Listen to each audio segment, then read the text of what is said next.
Bonjour et bienvenue dans Un jour un comics, l'émission de Radio Comics qui vous présente tous les jours un comics à la nouveauté, un comics qui fait l'actualité, un comics qui est passé sous mon nez. Il s'agit aujourd'hui des X-Men. Vous connaissez mon amour pour les X-Men et j'ai décidé de vous parler de ce 100% qui est en relation directe avec une série dont vous avez peut-être entendu parler, X-Men 97, et oui, événement de 2024. Eh bien, pour faire les choses en grand, Marvel a proposé une série qui prolonge le plaisir et qui nous replonge dans cet univers que vous aimez tant et que vous adorez, pour tous ceux qui ont eu la chance de le voir sur Disney+. Ce comics a plusieurs particularités assez intéressantes, notamment les couvertures de Todd Nauck, un dessinateur dont je vous ai dit le plus grand bien à maintes reprises, un dessinateur que j'aime beaucoup, un dessinateur qui a beaucoup dessiné Spider-Man, notamment récemment sur la fin du run de Zeb Wells, et qui mérite évidemment toute la lumière et tous les honneurs qui lui sont dus, parce que c'est un formidable artisan, et c'est un dessinateur qui est tout simplement génial. Je vais vous montrer voilà, quelques couvertures qu'il a pu faire, quelques illustrations, pleine page.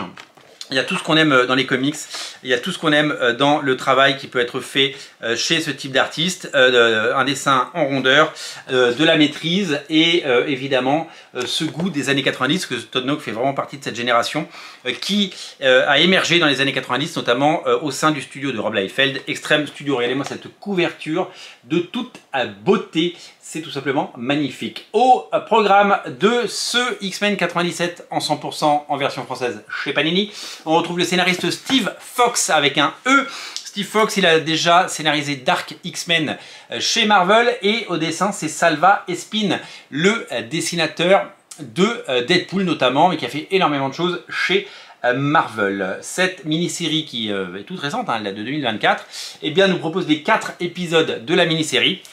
On y retrouve à l'intérieur eh bien, tout ce qu'on aime dans la série, le dessin cartoony et le chara-design des personnages créés par Jim Lee. Alors, il n'a pas créé les personnages, mais il a créé les costumes, ces costumes cultes qui déjà à l'époque de la première série X-Men animée eh bien, faisaient rêver des générations entières d'enfants. Et aujourd'hui, ils ont bien grandi et ils peuvent s'offrir un abonnement Disney+, et ils peuvent continuer à regarder ça avec notamment leurs enfants et leur propre progéniture. Donc si vous avez aimé la série, qui a énormément de qualité, hein, beaucoup de gens ont dit à juste titre qu'il faudrait que les films soient traités comme ça. Il faudra, alors peut-être en prendre un petit peu plus son temps, parce que moi, entre la série X-Men des années 90 et X-Men 97, ils ont tendance à expédier les grands arcs que nous on a aimés en BD, qui prenaient plusieurs mois. Il les condense ça en 12 minutes et du coup ça va un peu vite pour moi, mais je la trouve assez sympathique. Je suis pas allé au bout hein, parce que j'ai commencé à regarder autre chose, vous savez comment c'est.